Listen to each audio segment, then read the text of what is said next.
오늘 아침에 저희들이 신명기서 5장과 6장의 말씀을 읽었습니다. 저희들이 지금 신명기서를 이제 오늘 3일째의 말씀을 나누고 있는데요. 신명기서 처음에는 이제 믿음에 대한 것을 우리에게 가르쳐 줬죠. 그리고 나서 하나님의 말씀으로 이제는 넘어갑니다. 특히 우리가 신명기서 5장에서 나오는 그런 십계명에 대한 내용이 기록이 되어 있고요. 그리고 6장에서는 이 십계명을 주신 것을 문제는 뭐냐면 우리가 삶 가운데 우리가 순종하면서 그것을 지켜낼 것을 말합니다. 하나님의 말씀을 우리가 순종하는 것이 우리에게 복이고 또 우리가 살 길이고 또 하나님께서 약속하신 것대로 성취하신 하나님이시기 때문에 말씀에 약속된 모든 것들을 우리가 누릴 수 있는 유일한 방법임을 성경은 말해주고 있습니다. 오늘 여러분 몇 가지를 우리가 말씀을 깊게 묵상하고 기도하는 시간을 갖겠습니다. 특히 여러분 이게 신명기서 5장은 우리가 잘 아는 출애굽기 20장과 더불어서 십계명에 대한 내용이 나오고 있습니다. 그런데 출애굽기 20장과 신명기서 5장에 나온 십계명은 조금 다릅니다. 다르다라는 것이 뭐냐면은 특히 안식일을 기억하여 그날을 거룩하게 하라라는 그 내용이 약간 달라졌음을 우리가 보게 됩니다. 여러분 이 내용, 십계명에 대한 내용을 우리가 잠깐 이 시간에 나누기를 원합니다. 여러분 3절을 한번 보십시오. 5장 3절을 보니까 이 언약은 여호와께서 우리 조상들과 세우신 것이 아니요 오늘 여기 살아있는 우리 곧 우리와 세우신 것이라. 여러분 성경이 이걸 분명히 합니다. 다시 말하면 시내산에서 모세에게 그렇게 모세와 백성들에게 주어졌던 하나님이 직접 강림하셔서 그들에게 주었던 그런 말씀, 그 십계명, 그 언약이 그때 당시에 사람들에게만 해당되는 것이 아니다라고 얘기를 합니다. 지금 모세는 이것은 지금 이곳에 있는 우리를 위한 것이다라고 모압 평지에 모여 있는 이세들을 향해서 말하고 있는 내용이에요. 여러분 성경에 보면은 하나님의 말씀이 있을 때 하나님이 영원하신 하나님이고요. 하나님의 말씀은 절대로 소멸되는 법이 없다라고 성경은 가르쳐주고 있죠. 따라서 이 말씀은 지금은 저와 여러분에게도 유효하며 이 말씀을 읽고 있는 우리에게도 동일하게 말씀은 살아서 역사하고 계심을 우리는 압니다. 여러분 사도행전 2장에 보면은 이제 성령께서 임하시고 예수님의 제자들이 두려워서 덜덜 떨고 있던 그들이요 이제는 문을 박차고 밖으로 나갑니다. 그리고 부활의 주님에 대해서 강하고 담대하게 증거를 합니다. 그때 여러분 많은 사람들이 특히 3,000명이나 회개하고 돌아오는 역사가 하루에 있었다라고 얘기하죠. 그들이 어찌할꼬 그럼 우리가 어떻게 하면 되겠는가 그렇게 베드로 사도들에게 또 사도들에게 묻습니다. 그랬더니 회개하고 세례를 받으라. 그러면 성령을 선물로 받을 것이다 라고 말하면서 베드로 사도가 하는 얘기가 있습니다. 이것은 지금 우리와의 약속뿐만 아니라 우리의 자손들과의 앞으로 점점 있게 될 자손들과의 약속이다라고 얘기를 합니다. 여러분 성경 말씀은 절대로 사라지지 않습니다. 그 기쁘신 뜻을 이룰 때까지 함께하면서요. 그 말씀은 살아서 지금 이 말씀을 읽고 있는 저와 여러분에게도 동일하게 유효한 말씀임을 알게 합니다. 우리가 여러분 우리 주님께서 마태복음 24장에서 천지는 없어지지만은 나의 말은 없어지지 않는다라고 말씀합니다. 우리가 이사야서 55장 11절의 말씀처럼 하나님 위에서 나간 말씀은요. 절대로 땅에 소멸되는 법이 없이 하나님의 기쁘신 뜻을 이룹니다. 마치 하늘에서 비가 내려가지고 그 비가 땅을 적시고 또 나무들을 통해서 수분을 공급하고 열매를 맺고 그리고 다시 또 물이 또 증발되어 올라가듯이 그런 비유를 들면서 하나님께서는 아주 섬세하고 정확하게 하나님의 말씀에 대해서 우리에게 가르쳐 줍니다. 하나님의 말씀은 살아있어서 좌우에 날선 어떤 검보다 예리하다고 했습니다. 그래서 그 말씀은 우리의 혼과 영과 관절과 골수를 찔러 쪼개게 하고 우리의 마음과 생각을 감찰하는 것이 하나님의 말씀이고요. 이 말씀은 살아있어서 성령의 검이 됩니다. 그래서 이 세상에서 악한 자를 이기고 악한 사탄을 물리치고 그리고 이 말씀이 우리를 하나님의 사람으로 온전케 하죠. 매일매일 우리에게 말씀은 살아서 우리에게 동력을 공급함으로 인하여 이 땅에서 하나님이 기뻐하는 선을 행할 수 있는 힘을 우리가 얻게 됩니다. 여러분 이 말씀으로 우리가 거듭났다라고 베드로전서 1장 23절에서 우리에게 가르쳐주죠. 결국 여러분 이 하나님의 말씀을 우리가 읽을 때에 구약의 말씀을 읽을 때도 마찬가지입니다. 신약도 마찬가지고요. 이 말씀은 살아있는 말씀으로 우리가 이걸 봐야 됩니다. 왜냐하면은 우리 하나님은 영원하시고요. 어제나 오늘이나 아까 우리가 찬양했듯이 동일하신 하나님이시기 때문에 그렇습니다. 그래서 이 말씀을 읽을 때 그거 2000년 전에 아니면은 예수님 당시 2000년 전에 아니면은 모세가 있었을 때 지금부터 약 400년 전에 그들에게 주어진 것이지 나와 무슨 상관이 있냐라고 말해서는 안 됩니다. 하나님의 말씀을 읽을 때 이 말씀을 우리가 살아있는 말씀을 나에게 해당되는 말씀으로 우리가 받아야 됩니다.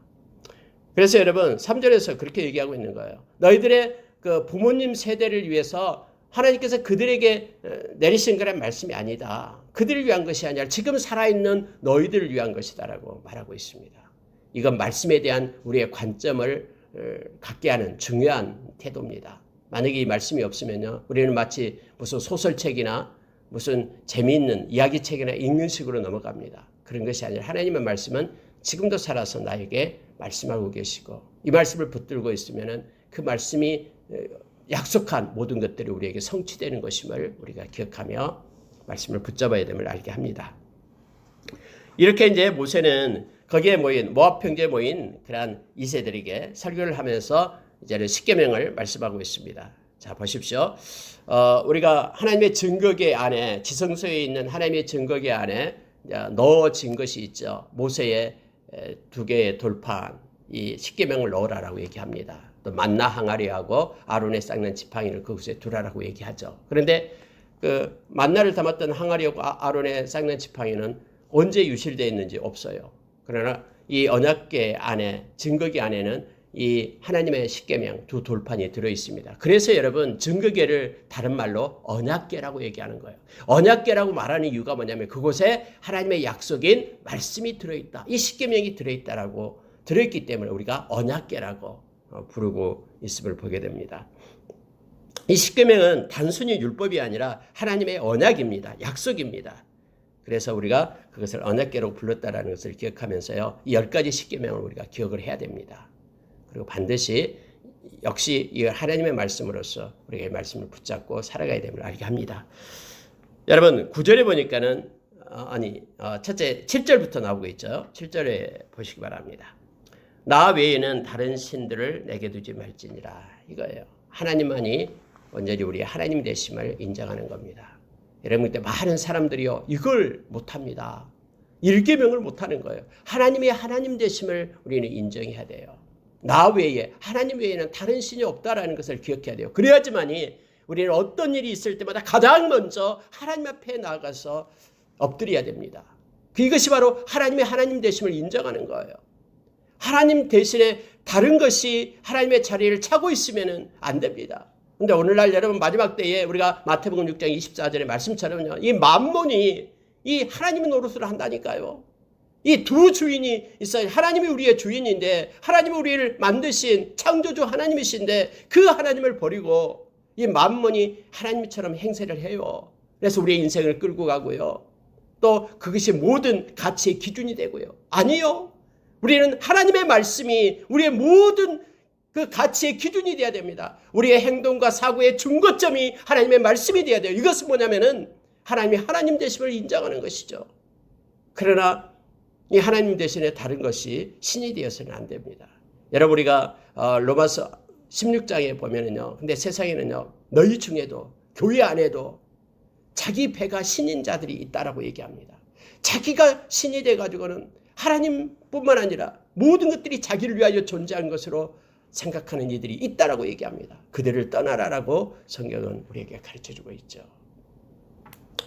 이 탐심이요. 그래서 우상입니다. 그러니까 탐심이 신이 되는 이들이 그들의 배가 자기들의 신이 되는 이들이 있어요. 점점점 이 탐심은요. 사람들을 갖다 잡아끕니다. 그래서 세상은 점점 이 돈을 사랑하는 시대로 점점점 나가는 거예요. 그러나 하나님의 백성은 오직 하나님만이 우리의 유일하신 신임을 하나님의 하나님 되심을 우리가 인정하며 그분이 우리를 통치하고 간섭하심을 우리가 인정해야 됩니다. 이게 첫 번째 십계명입니다. 많은 이들이 첫 번째 십계명에서 실패해서 하나님 대신에 다른 것을 붙잡고 나가는 이들을 보게 됩니다. 두 번째는 여러분 너는 자기를 위하여 새긴 우상을 만들지 말고 절하지 말라라는 것입니다. 자기를 위하여 우상 그리고 형상을 만들고 그 절하고 섬기지 말라라고 얘기합니다. 하나님은요 절대로 하나님의 자리를 다른 이에게 양보하지 않습니다.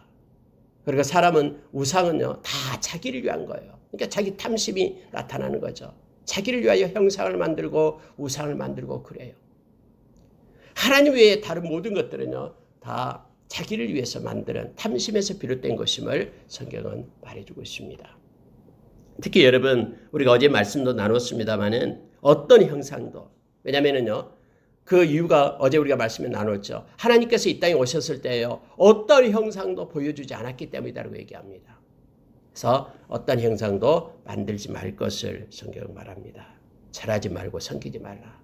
조금 마음을 가져도 안 됩니다. 한쪽으로 조금만 100% 중에서 1%만 다른 것 세상의 풍요의 신을 형상을 만들어서 우상을 따라가서도 안 돼요. 하나님은 온전함을 원합니다. 하나님은요 우리가 쪽마음이나 두 마음을 품고 하나님을 섬기는 것을 용납하지 않으셔요. 이스라엘 백성은 계속해서 또 이 계명에 실패했습니다. 왜냐하면 그들은요 하나님 대신에 하나님은 90% 섬기고 10%는 다른 것 세상의 우상을 쫓고 심지어 성전에도 그렇게 아세라상을 세우고 이렇게 두 가지를 가지고 살았거든요. 이것에 실패하는 거예요. 우상을 만드는 것 때문에요. 저와 여러분은 온전히 온전한 그런 마음으로 하나님을 섬기는 또 하나님을 사랑하는 자가 되기를 원합니다. 여러분 세 번째 것이 뭐냐면요. 여러분 9절에 보니까 이렇게 말합니다. 여호와는 질투하는 하나님인즉 나를 미워하는 자의 죄를 갚되 아버지로부터 아들에게로 3, 4대까지 이르게 하거니와 나를 사랑하고 내 계명을 지키는 자에게는 1000대까지 은혜를 베푸느니라 이렇게 성경이 말해주고 있습니다. 여러분 이것을요 특히 좀 착각하면 안 됩니다. 하나님을 질투하시던 하나님이기 때문에 온전함으로 하나님을 섬겨야 되고 어떤 우상과 어떤 형상도 만들어서는 안 됩니다. 그런데 만약에 여러분 여기서 죄를 나를 미워하는 자의 죄를 갚되 아버지로부터 아들에게까지 3, 4대까지 이르게 하거니와 그럼 아버지가 죄를 지었으면은 3대 2대, 3대, 4대까지 그럼 아들이 그 아버지의 죄값을 물어야 됩니까? 아니요. 그런 뜻이 아니에요. 아버지가 죄를 지면은 그 죄의 영향력 때문에 아들과 그의 손자까지도 악한 영향력을 미친다라는 뜻으로 여러분 이 말씀을 해석해야 됩니다. 왜냐하면 다른 성경에서는 절대로 아버지가 먹은 그러한 신과일이 아들의 입에서 시다라고 말하지 말라라고 얘기하죠. 그리고 성경에는요 계속해서 아버지의 죄를 아들에게 묻지 않았습니다. 우리나라에도 지금 세계에 꼭 연자제가 있어가지고 이걸 대신 죄를 묻게 하고 하죠. 근데 성경에는 그게 없어요. 그럼 여기서 말하는 것은 뭐냐면요. 하나님께 죄를 지은 부모가 있으면 그 죄의 영향력이 아들에게까지 미쳐진다라는 거예요. 아들이 아버지를 본받아가지고 그러한 하나님을 떠나는 죄의 영향력 속에 있게 된다라고 말을 합니다. 그래서 여러분 이것으로 해석을 해야 됩니다. 죄에 대한 징벌이 아니라 죄의 영향력을 말하고 있다라고 여러분 기억해야 됩니다. 아버지가 지은 죄는 분명 아들에게까지 악영향을 미치게 됩니다. 하지만 성경의 원칙은 모든 사람은 다른 사람의 죄에 대해서가 아니라 오직 자신의 죄에 대해서만 자신이 책임을 지게 되어 있습니다. 그래서 자기가 망하는 것은요, 자기 죄 때문에 망하는 거예요. 부모의 죄 때문에 내가 망한다고 아니요. 모든 것은 자기의 죄 때문에. 그래서 우리는 모두가 다, 이 세상에 태어난 모두가 다는요, 예수 그리스도를 만나야 됩니다. 부모님이 태어나면서부터 예수 믿었기 때문에 태어나면서부터 모태신앙으로 있다고 해서 저절로 그가 구원받은 거 아니에요. 그가 인격적으로 예수 그리스도를 만나야 됩니다. 그리고 부모님은 그 아이들이 그렇게 하게끔 이렇게 길을 안내하고 그렇게 지도하고 훈육해야 됨을 알게 합니다. 그럼 여러분 여기서 나와 있는 나를 사랑하고 내 계명을 지키는 자는 1000대까지 은혜를 베푸느니라. 여러분 여기서도 동일하게요. 하나님을 사랑하는 자에게는 하나님께서 그 하나님의 마음을 이 말씀 속에서 우리가 보여주는 거예요. 하나님을 사랑하는 자에게는 그 1000대 이르기까지 하나님의 은혜를 공급하겠다라고 말합니다. 그렇다고 해서 아버지가 믿으니까 아들도 구원받고 이게 아니다라는 걸 알게 합니다. 우리가 여러분 사도행전에 나와 있는 16장 그런 31절 말씀이 있죠. 주 예수를 믿으라. 그러면 너와 내 집이 구원을 받으리라. 라고 말할 때에 예수 그리스도 믿으면은 그냥 우리의 가족들은 우리 집은 모두가 다 구원을 받는가? 그런 내용이 아니죠. 예수 그리스도를 믿으면은 우리 가족 또 우리 집이 모두가 다 선한 영향력 안에 있어서 그들이 예수 그리스도를 모두가 다 영접하는 길이 열린다라는 것을 말하고 있는 거예요. 각자 우리는 예수 그리스도를 영접해야지만이 하나님의 자녀가 됩니다. 요한복음 1장 12절의 말씀이요. 영접하는 자, 곧 그 이름을 믿는 자들에게는 하나님의 자녀 되는 권세를 주셨다라고 얘기할 때 이 영접하는 자, 믿는 자 이거 뭐냐면 단수로 취급합니다. 그래서 개개인 모두가 다 예수 그리스도를 마음속에 영접해야 되고 예수 그리스도를 믿어야지만이 구원받은 백성이 되는 거예요. 자, 여러분 하나님께서는요. 이처럼 하나님은 하나님을 사랑하고 말씀을 지키는 자에게 그렇게 큰 은혜를 베푸시겠다라고 하나님은 말씀하고 있는 것입니다. 여러분 11절로 가겠습니다. 여호와의 이름을 망령되이 일컫지 말라. 나 여호와는 내 이름을 망령되이 일컫는 자를 죄 없는 줄로 인정하지 아니하리라. 하나님을 무시하고 하나님에 대해서 함부로 하고 하나님의 이름을 망령되이 일컫지 말 것을 얘기합니다. 하나님을 사랑하면 존중합니다. 우리가 여러분 하나님의 말씀도 동일해요. 우리가 부모님을 공경한다 그러면 부모님의 말씀을 새겨 듣고 그 말씀을 버리지 않고 또 흐트러 행하지 않은 것처럼요. 하나님을 이처럼 하나님의 이름을 망령되이 일컫지 말라라는 것. 그래서 하나님을 존중하고 하나님의 말씀을 붙잡고 살 것을 말하고 있는 내용입니다. 이스라엘 백성들이 하나님을 망령되이 일컫고 무시하고 멸시했음을 여러분 우리는 다음에 역사서를 통해서 알게 될 겁니다. 하나님께서 선지자를 통해서 하나님의 말씀을 막 외칠 때 그들은 귀를 막으면서 그 말을 하지 말라라고 얘기합니다. 하나님이 없다라고. 그러면서 우리가 듣기 좋은 말만 하라라고 막 외치는 그들의 모습을 여러분 이사야서에서 우리가 보게 됩니다. 29장 30장에서 보면 나타납니다. 이사야서요. 계속해서 여러분이 이스라엘 백성이 만약에 10계명만 올바로 지키면서 나갔다 그러면요. 그들은 하나님이 기뻐하는 그러한 백성으로서 세워지게 될 겁니다. 또 약속하신 모든 것들을 얻게 되었을 것입니다. 그러나 그들은 이것에서 떠나게 됨을 알게 합니다. 여러분, 네 번째가 바로 안식일을 기억하여 그날을 거룩히 하라라는 것이죠.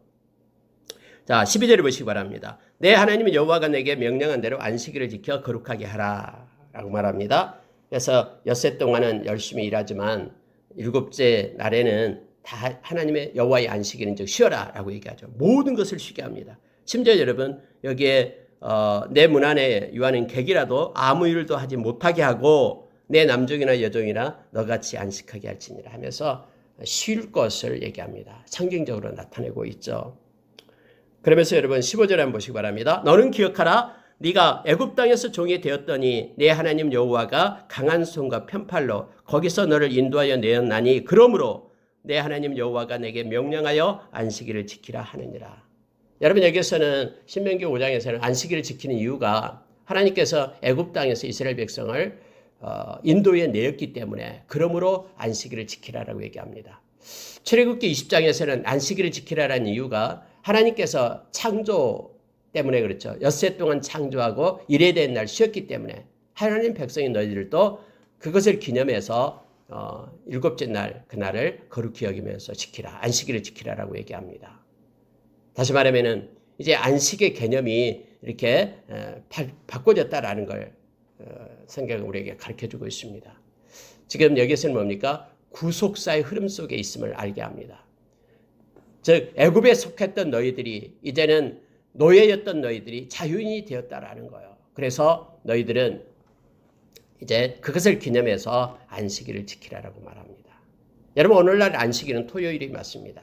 그래서 여러분 이것에 근거해서 많은 이들이 또 일부가 안식일날 지켜야지만이 구원을 받는다. 그래서 토요일날 예배를 드려야 된다고 주장하는 이들이 있습니다. 그러나 여러분 우리는 성경을 더 정확히 전체를 봐야 됩니다. 성경에 보면은 골로새서 2장에 보면은 그렇게 말하고 있죠. 초하루나 절기 또 안식일 이것 때문에 너희들을 비판하지 못하게 하라라고 말합니다. 무슨 얘기냐면요. 우리 주님께서는 그렇게 말씀했죠. 내가 안식일의 주인이다라고 말하면서 아버지가 일하니 나도 일한다. 계속해서 여러분 우리 주님이 신약에 와서 이 안식일 문제 때문에 많은 이들로부터 비판을 받습니다. 결국 뭐 때문에 십자가에 못 박게 되냐면요. 안식일 범했다. 그리고 그가 하나님의 아들이라고 얘기했다. 그것 때문에 십자가에 못 박혀 죽게 되죠. 여러분 창조는 하나님께서 6일 동안 하고 7째 날 쉬었습니다마는 하나님은 예수님께서 말씀하셨듯이요. 이 구속에 있어서 하나님의 일은 지금도 하나님이 일하시고 계신다라고 지금 성경 말해주고 있습니다. 그런데 왜 오늘날 많은 크리스천들은 왜 주일날 그러면은 저럼 하나님 앞에 예배하고 나갑니까? 안식일날 안 지키면서요. 여러분 우리가 골로새서 2장에 보면은 우리 주님이 오시기까지는 모두가 다 율법이 그림자다라고 얘기하죠. 그리고 실제 대신 예수 그리스도가 오셨다라고 얘기를 합니다. 그래서 여러분 예수님께서 완성했다라고 말씀을 하고 있죠. 다시 말하면 이겁니다. 이 우리를 구원하는 그래서 우리에게 영원한 안식일을 주신 분이 구원하셔서 안식일을 주신 분이 바로 예수 그리스도십니다. 우리가 예수님이 부활하는 그날 부활함으로 인하여 저와 여러분은 영원한 안식을 얻은 자가 된 것입니다. 애굽에서 이스라엘 백성들이 애굽에서 인도에 하나님이 인도에 내셨죠. 그리고 자유인으로 되었습니다. 이건 뭘 상징하고 있는 것입니까? 세상으로부터 그들을 이끌어내어서 하나님의 백성이 되어서 영원한 안식을 얻게 되었다라는 것을 상징적으로 나타내고 그 상징이 예수 그리스도가 오실 때의 실제가 된 거예요. 그래서 예수 그리스도를 갖다 우리가 하나님의 비밀이라고 얘기합니다. 예수님께서는 이 구원의 사역은 계속해서 됩니다. 근데 예수님의 부활이 없었다 그러면은 우리는 구원받은 자, 다시 말하면은 영원한 안식에 들어갈 수가 없습니다. 우리가 주일날 모여서 하나님께 예배하고 하나님께 영광 돌리는 것은요. 무슨 이유 때문에 그러냐면은 바로 예수님을 통해서 우리가 영원한 생명을 얻고 영원한 안식에 영원한 하나님의 나라에 들어가는 백성이 되었다라는 것을 기념하며 하나님께 영광 돌리는 예배가 되는 겁니다. 여러분 로마서에 보면 이거에 대해서 자세히 말하고 있습니다. 그래서 로마서에는 어떤 얘기를 하냐면요. 어떤 사람들은 어떤 하루가 가장 귀한 날이라고 생각한다. 그러나 어떤 사람들은 모든 날들이 하나님 앞에서 귀한 날이라고 생각한다. 그러니 이것 가지고 너희들이 싸우고 서로 다투지 말라라고 얘기합니다. 다시 말하면요. 저와 여러분은요. 하루하루 모두가 다 구원받은 하나님 백성에게 주어진 날들이에요. 안식의 날들, 영원한 안식을 얻은 구원의 백성이 되죠. 그리고 어떤 사람들은 이렇게 하루에 모여서 어떤 날을 정해서 하나님께 찬양하며 경배합니다. 그런데 초대교회 때부터 우리 주님의 그러한 부활을 우리가 기념하면서 영원한 안식을 주신 우리 하나님을 찬양하는 거예요. 예수 그리스도 이 땅에 보내주셔서 이제는 우리에게 영원한 안식을 부활하심으로 인하여 영원한 안식을 주신 하나님께 경배하고 예배하는 날이 그래서 주일이 된 겁니다. 많은 이들이 주일날 모여서 이제는 우리에게 영원한 안식을 주신 하나님의 나라를 주신 하나님을 찬양하고 예배하는 우리로 모이게 돼서 지금 주일에 이르게 된 겁니다. 이처럼 여러분 우리가 주일날 모여서 하나님 앞에 예배하는 것은요. 이 부활 그래서 영원한 안식을 주신 것 때문에 그렇습니다. 그 바울 사도가 또 많은 사도들이 사도행전에 보면은요. 무엇을 증거했는지 아십니까? 바로 부활의 증인이 된 것입니다. 예수 그리스도가 부활하셨다라는 것을 나타내고 있습니다. 그리고 여러분 구약에서도 이거예요. 자, 우리가 7월 10일 날은 속죄일이라고 얘기합니다. 그때 한번 그 백성의 죄를 속죄하기 위하여 대제사장이 지성소에 들어가게 됩니다. 근데 만약에요. 지성소에 들어갔던 대제사장이 나오지 못하고 그곳에서 죽어버리면요. 절대로 백성들의 죄가 사함을 받지 못합니다. 지성소에 들어갔던 이 대제사장이 속죄를 하고 살아서 나와야지만이 하나님께서 그 모든 죄사함을 받으셨고 우리의 죄를 사했다. 재물을 받으시고 사했다라는 것이 됩니다. 살아나야 됩니다. 예수 그리스도께서 십자가에 죽으시고요. 부활하셔야지만이 우리의 죄가 사함을 받고 우리가 영원한 안식에 들어가게 됨을 알게 합니다. 그래서 부활이 중요한 거예요. 그래서 부활의 증인으로 바울 사도도 모든 사도들이 그렇게 성공해요. 우리가 고린도전서 15장에서 만약에 우리의 예수님의 부활이 없다 그러면 우리의 믿음도 헛것이다. 아무것도 아니다라고 말하고 있는 것이에요. 그래서 오늘날 우리가 주님이 부활하신 부활의 증인으로서 부활날 그걸 기념하면서 영원한 안식을 주신 우리 주님께 찬양하며 예배하고 있는 것입니다. 막 이것 가지고 다른 사람들과 다툴 필요가 없어요. 만약에 여러분 안식일을 주장하게 된다면요, 그들은 십자가의 은혜를 모르는 이들이에요. 그리고 예수 그리스도의 십자가의 그 사랑을 갖다 폄훼시키는 이들이에요. 예수님이 영원한 안식을 우리에게 주셨다라는 걸 기억하고, 이 안식일이 바로 우리 주님이 주신 그런 부활 사건으로 인하여 완성됐다라는 것을 우리가 기억하면서 주일날 예배를 드려야 됩니다. 계속해서 여러분 이 문제 가지고 이제 막 언론이든 또 이단이든 이 문제 가지고 막 지금 말을 합니다. 지금도 뭐 하나님의 교회에서는 막 이 유월절도 지키고요, 막 웃깁니다. 막 안식일 날 지키기도 하고 막 합니다. 여러분 이제 이와 같이 네 가지 것이 넘어가고요. 이제 다섯 번째부터는요, 이제 사랑과 연관된 것이죠. 자, 16절 보십시오. 가장 먼저 부모를 공경하라. 성경은 그렇게 말합니다. 그러면은 생명이 길고 복을 누리리라.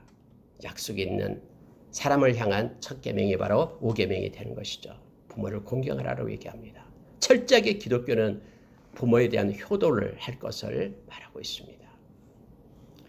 살인하지 말라, 간음하지 말라, 도둑질하지 말라, 거짓 증거하지 말라. 여러분 20절에서요 9번째 계명을 우리가 좀 기억을 해야 됩니다. 하나님은요 거짓 증인을 너무나 싫어하는 거예요.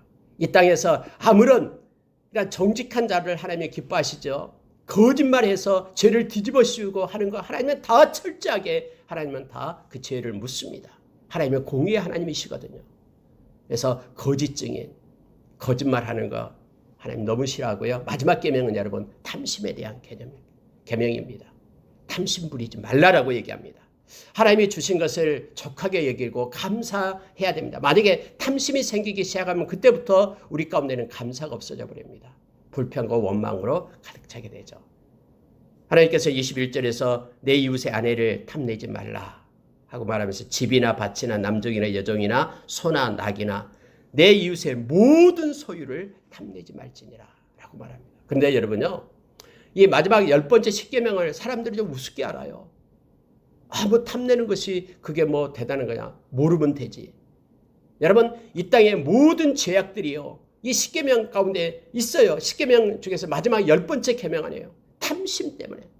그래서 골로새서는 이 탐심이 곧 우상 숭배라고 얘기하죠. 탐심이 주인이 돼가지고 모든 죄악을 짓게끔 그렇게 하는 거예요. 우리의 마음 가운데 그래서 여러분 언제나 우리는 이 영적 전쟁을 할 때요 이 탐심과의 싸움 이거 해야 됩니다. 이게 절제예요. 성령의 열매가 이제 마지막 열매가 절제인데, 절제는 우리의 정욕대로 탐심대로 행하는 것을 끊고 하나님이 주신 것에 감사함으로 살아가는 것이고 절제임을 알게 합니다. 여러분 십계명을 우리가 묵상하고 나갈 때에 또 그것을 가지고 우리가 회개기도할 때에 이 말씀은 우리에게 큰 유익을 주며 하나님 앞에 우리를 돌이키게 한다라는 것을 기억하기를 원합니다. 여러분 29절 보시기 바랍니다. 다만 그들이 항상 이 같은 마음을 품어 나를 경외하며 내 모든 명령을 지켜서 그들과 그 자손이 영원히 복받기를 원하노라. 하나님께서 그렇게 말씀하고 있는 것입니다. 하나님 경외하여 명령을 지켜 영원히 복받기를 원한다라고 말합니다. 여러분 하나님을 경외함이 없이는요 하나님의 말씀을 버립니다. 제가 수차 말씀을 나누잖아요. 하나님과 말씀은 분리되지 않아요. 그래서 하나님을 싫어하고 하나님을 경외함을 없애버리면 그것이 경외함이 떠나가게 되면요 하나님의 말씀이 우리의 마음 가운데서 사라진다니까요. 하나님을 경외함과 하나님의 말씀을 존중하고 순종하는 것은 언제나 그래서 같이 가는 거예요. 그런데 이게 없다 그러면은 하나님께서 약속하신 언약이 없기 때문에 그 약속의 복을 누리지 못하게 된다라고 성경은 말해주고 있어요. 신약이나 구약이나 동일하게 이 말씀은 우리에게 말해주고 있는 것입니다. 자, 33절 보고 마치겠습니다. 6장은 내일 아침에 나누도록 하겠습니다. 6장도 중요한 말씀이기 때문에 내일 아침에 6장 7장을 나누겠습니다. 자, 33절 보십시오. 너희의 하나님 여호와께서 너희에게 명령하신 모든 도를 행하라. 그리하면 너희가 살 것이요 복이 너희에게 있을 것이며 너희가 차지한 땅에서 너희의 날이 길리라. 여러분 이 말씀을 반대로 한번 보시기 바랍니다. 너희의 하나님 여호와께서 너희에게 명령하신 모든 도를 행하지 말라. 그리하면 너희는 죽을 것이요 그리고 저주가 너희에게 있을 것이며 너희가 차지한 땅, 너희가 살고 있는 이 세상에서 너희의 날이 짧으리라. 하나님의 진노가 임해서요 여러분, 성경은 명확하게 말합니다. 하나님의 말씀은 지켜도 되고 지키지 않아도 되고가 아니라 하나님의 백성이라면 그 말씀을 지킬 것을, 지켜 행할 것을 말합니다. 그러면은 하나님으로부터 공급되는 생명으로 우리가 이 땅에서 살게 될 것이요. 이 살 것이요 라는 표현은요, 하나님의 보호하심 속에 있다라는 거예요. 하나님의 보호가 떠나버리면요, 우리는 이 땅에서 죽은 인생이 돼버립니다. 마치 로마서 1장에서 나오는 것처럼 우리의 마음 가운데 하나님 두기를 싫어하며 하나님께서 그들에게 내버려 뒀다고 얘기하죠. 그러니까 온갖 세상에 그러한 악한 것들이 다 임하게 되는 것을 로마서 1장에서 우리에게 가르쳐주죠. 육신을 쫓는 삶의 그러한 그 나쁜 것들은 다 기록되어 있는 것을 보게 됩니다. 그리고 여러분, 하나님께서 약속하신 복을 우리가 누리지 못합니다.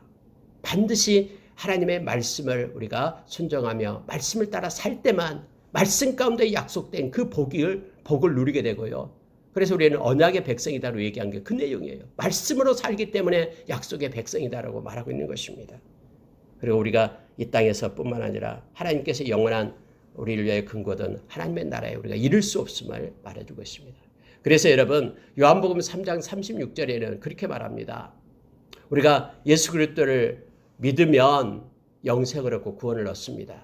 그러나 예수 그리스도를 믿지 않으면 우리가 그 영생을 누리지 못하죠. 멸망을 받게 되죠. 그걸 여러분 바꿔서 그렇게 말합니다. 순종하지 아니하면 이렇게 말합니다. 너희들이 멸망을 받게 될 것이다 라고 말하고 있는 것이에요. 하나님의 말씀을 그래서 우리가 순종하고 나가는 것이고 믿음임을 성경 우리에게 가르쳐주고 있습니다. 말씀을 마치겠습니다. 여러분, 특히 오늘 하루는 십계명을 우리가 묵상하는 하루가 됐으면 좋겠습니다. 그리고 하나님께서 우리에게 주신 그런 은혜 가운데 오늘 하루도 거하고 영원히 이 세상 마칠 때까지 주의 말씀이 우리의 삶을 이끄는 말씀의 사람으로 우리가 서기를 원합니다. 특히 마지막 십계명에 대해서 우리가 기억하고요. 그리고 1계명부터 4계명까지를 우리가 잘 묵상하는 오늘 하루가 됐으면 좋겠습니다. 함께 기도하겠습니다.